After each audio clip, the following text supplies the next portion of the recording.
តាំងពីផ្សារវត្តមនីសាគរក្នុងចិត្តត្រេកអរសំដៅទៅភូមិកំណាត់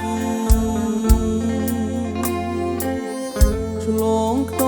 មឆ្លងស្ទឹងកាត់ចំការពោតខំដារៀងរូតាមចំការមកកាំង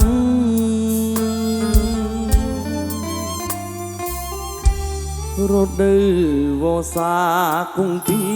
ថ្លាយងទន្លេមេគង្គនាំខ្ញុំទៅភូមិកងប្រាក់ទីកោះនោះហើយដែលខ្ញុំជុំពេលនោចរទាំងបាក់នៅកណ្ដាលផ្លូវ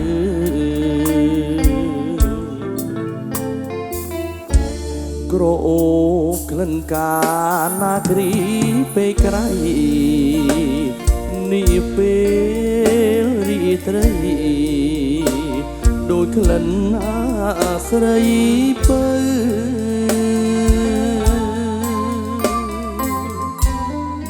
អបក្នុងអង្ក្រាថាអើយបងទៅលុះលងអីលើពើអើយប្រណីក្លិនកាណាគ្រីនារីក៏ប្រាំងបងសូមរួមរេស្មោះស្ម័គ្រនឹងណាគ្រីស្រីបំណាច់នឹងប្រអត់នេះពេលរីត្រីបានត្រឹមសមដីចិត្ត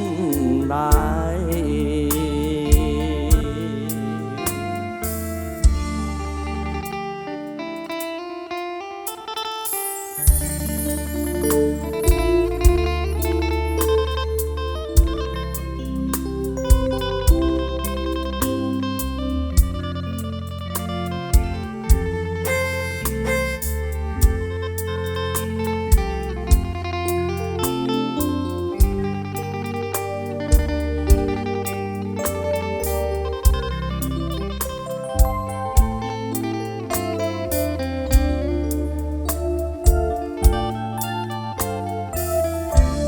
ក្រអូបក្លិនកាណាគ្រីពេលក្រៃនេះពេលរីត្រីដូចក្លិនអាស្រ័យពើ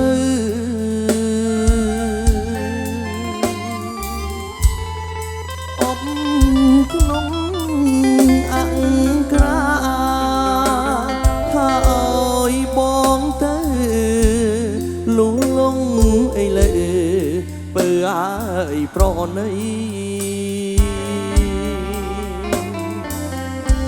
ក្លិនកាណាគ្រីនារី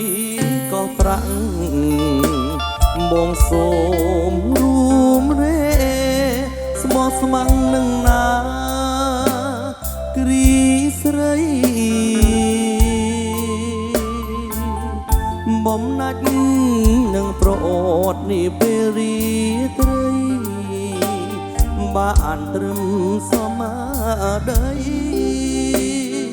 ក៏អស់ចិត្ត